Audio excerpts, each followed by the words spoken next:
למשל,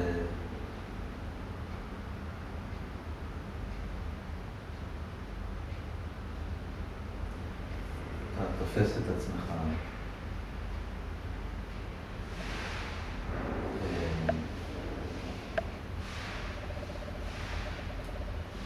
עם אחד מהתופעות הפחות חביבות, כמו נגיד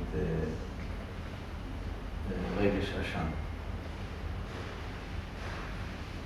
כלפי עצמך.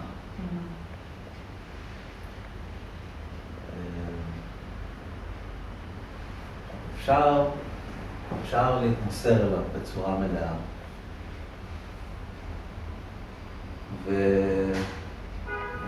ולחגוג אותו ולהיות מסכן. ואפשר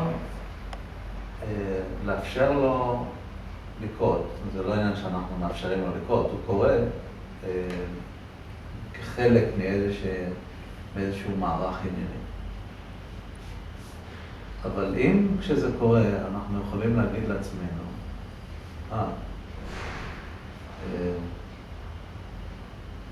אז מה גדעון? יש עכשיו איזשהו עניין של רגשות אשם מתחולל בך. ולהתחיל לשאול את עצמנו, מה המקום של זה, מה החשיבות של זה, ממה זה נובע. למשל, אנשים מתקפים רגשות אשם על כל דבר שזז כמעט.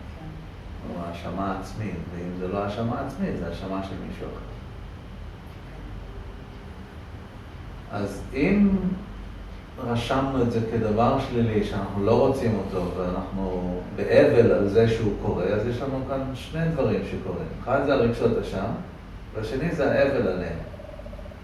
אבל אם יש רגשות אשם, מבחינתנו זה מצב שהוא לא מובן, ואנחנו מעוניינים להבין אותו קצת יותר בשביל לראות אם יש לו מקום, אם אין לו מקום, יש לו תועלת.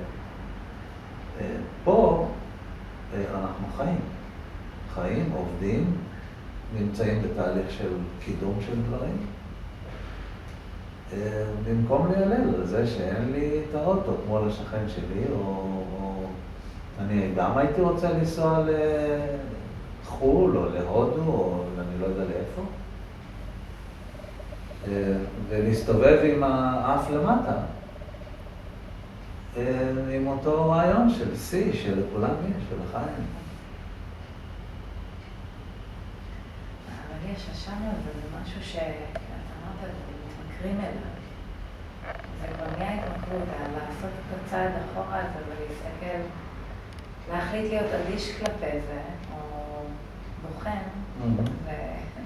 זה לא פשוט, כי את הפיתוי הזה מאוד לרצות להאשים וליהנות מזה, שנהנים מזה. אני חושב שזה נכון מה שאת אומרת, שיש את ההתמכרות ואת הסוג של בריחה לזה. כן.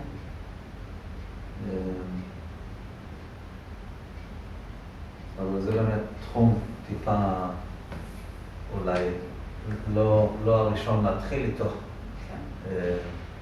מהשדים שאנחנו מחפשים איך להתרחק מהם או לגדול מהם.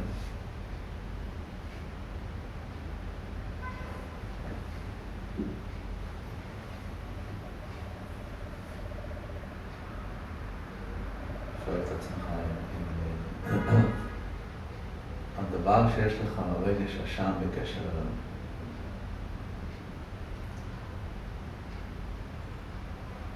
גורם לך לעשות איזשהו שינוי בקשר לדבר? או כמו שאמרת, זה משהו שאנחנו בורחים אליו, סוג של התמכרות.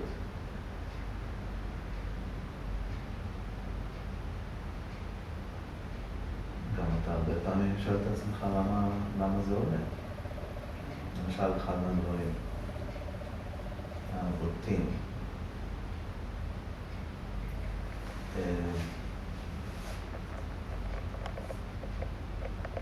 בן אדם מוצא את עצמו, מעביר זמן שהוא כביכול בטלה, או מבזבז את הזמן.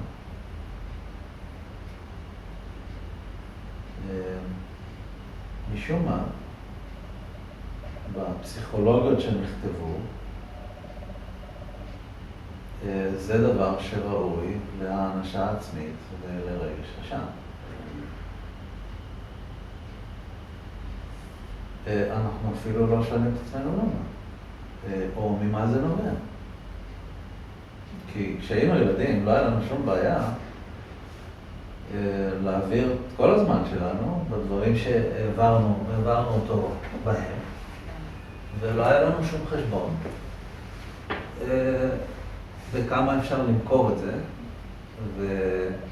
ואיזה ספירת מלאי אפשר לעשות ביחס לזה, ואם אני משווה את זה למישהו אחר, אם אני יותר טוב או פחות טוב, כל החשבון הזה זה חשבון שלימדו אותנו לעשות אחר כך.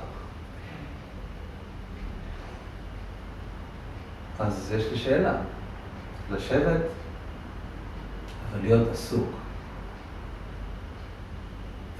למשל, בעבודה כלשהי.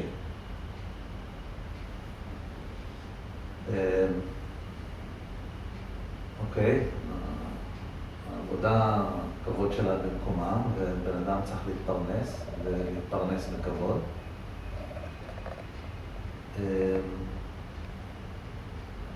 אבל האם זה לא מונע הרבה דברים אחרים?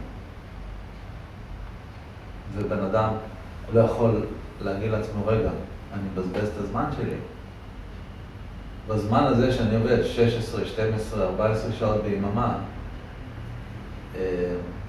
האם אני עונה על הדברים שאני באמת רוצה? למה אין לו רגשות אשם בעניין הזה?